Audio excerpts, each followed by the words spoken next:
Hi, everybody. Before I start Nancy Grace, I want to let everybody know that I am fine. I've been getting some messages checking up on me, which I really appreciate because they haven't seen any uploads from Prime News Issues or Nancy Grace.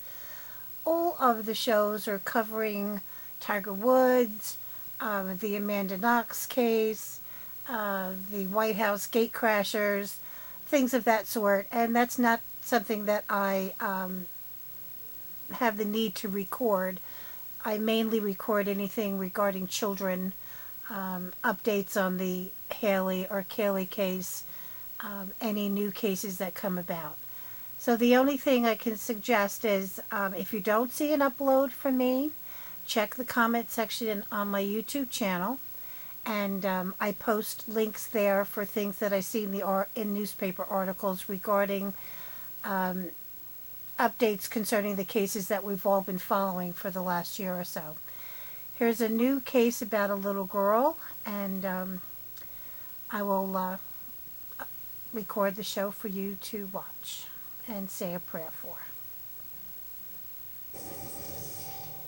Questions remain surrounding the death of missing 12-year-old Jahmeshia Connor, whose body was found in an alley next to trash cans just blocks from her own home. Family members say Jahmeshia was last seen 2 weeks ago. They say the night of November 15th, she was leaving an aunt's house and was getting on the bus at 64th and Ashland, but she never made it home. She was reported missing, and her relatives say they searched extensively for her, canvassing the neighborhood. Her body was found by a passerby on November 30th. An autopsy concluded she had been strangled. The family says that police didn't take their missing persons report seriously and could have done more to help. You can't fault the police for the investigation that they conducted over these last 2 weeks. Now the Chicago Police Department has come under fire after it was revealed that not only was no Amber Alert ever issued, but the media was never notified about Jahmeshia's disappearance. To Kathy Cheney, joining us from the Chicago Defender. Kathy, thank you for being with us. I'm extremely disturbed not only about the death of this fifth grade girl, Jahmeshia Connor, but the failure of police to issue an Amber Alert, which could have saved her life. Maybe it did, maybe it couldn't have, but it could have. What happened? Well, her body was found on November 30th in an alley 1 block away from her home. She was reported missing on November 16th. The news alert never went out to the media, never. And I received every single one. And the first time that we ever heard about Jahmeshia Connor is we're reporting her demise. The police said there was either technical error or human error that caused the report to not even go to the media. I know that the police don't have any suspects at this point, and I know that a reward has been offered, and we're just trying to find out what happened to Jahmeshia. To Marlena Shiva, our producer who's been covering the story from the very beginning.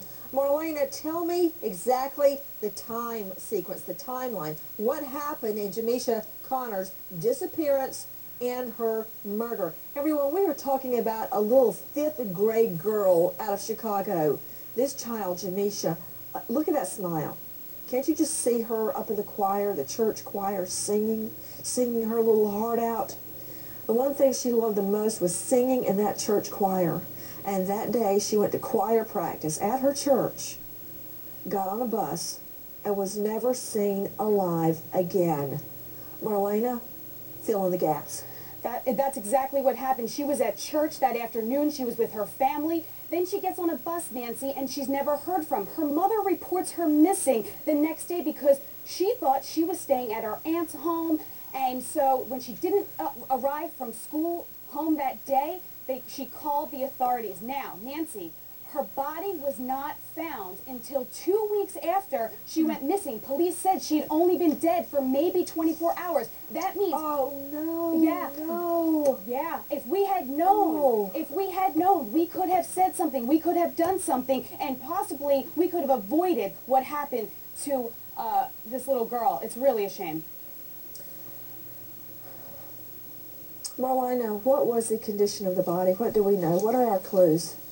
Nancy, The medical examiner has told us that she was strangled to death. Now, they didn't say manual or ligature, but it's not even important at this point. Her mother told local media that her face had bruises and scratches and what she called bashed in. She was fully clothed. We don't have any other information other than that. The only thing that was missing was her shoes. To a special guest joining us tonight, Mark Class, president, founder of Class Kids Foundation. He's a tireless child advocate. His own daughter, Polly, was kidnapped from her home. She was attacked and she was murdered. It changed his life. Mark Class, what do you think about this? Well, Nancy, what happened to little Jahmeshia is what regularly happened to kids in the early 1990s and before that. They would disappear and there would never be any kind of a media release at all, and we would never hear from them again. So it just shows you how far things have gone and how sadly it is that this young girl fell through the cracks. Now, there are a couple of things that should have happened.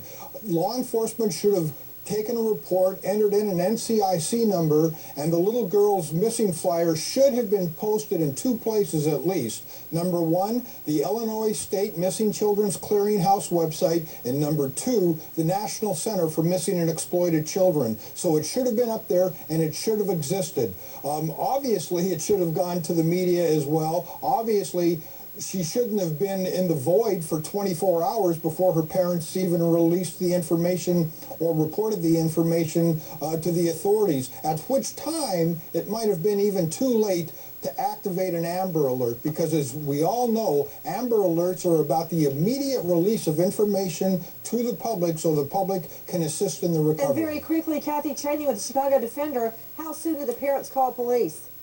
The parents called the police the next day when she realized that she didn't go to school. She didn't make it to school because she was under the impression that she would spend the night at her aunt's house. She called the police, filled out the report immediately. We never got it. And if I could add, there are 21 child sex offenders within a half-block radius of her home and where she was found. And there was one that lived on the block that she was found. I want to go to another special guest joining us tonight, Andrew Holmes. This is Jahmeshia's family spokesperson. Mr. Holmes, thank you for being with us. Yes, ma'am. Mr. Holmes, how is the family this evening? Well, the family is still in a shell shock. They're kind of traumatized because of the situation and the outcome as we diligently search for their ability of setting plenty of counseling. Tell me about Jahmeshia and her photos. We're showing you family video right now, everyone, and also video of protesters about what has become of Jahmeshia. This is a vigil that neighbors and community activists joined together to create. I'm going to go back to Andrew Holmes, the Jahmeshia family spokesperson. What is their take on the Amber Alert not being issued, Mr. Holmes? Well, they're very upset about the Amber Alert not being issued out. We tried diligently to talk to some of the media to put these kids' pictures on TV and try to get the community to help the Chicago Police Department and probably bring her home. If the Amber Alert had been issued, who knows, this little child might have been still living today, but we don't know. But we could have saved many other children, but this sends a strong message that we have to tighten up the gap. Everyone, there is a tip line and a reward of $11,000. The tip line number 312-747-8380. I miss you dearly, so I hope I see you again. I miss you and I love you. So I hope you look at that with me. I love you.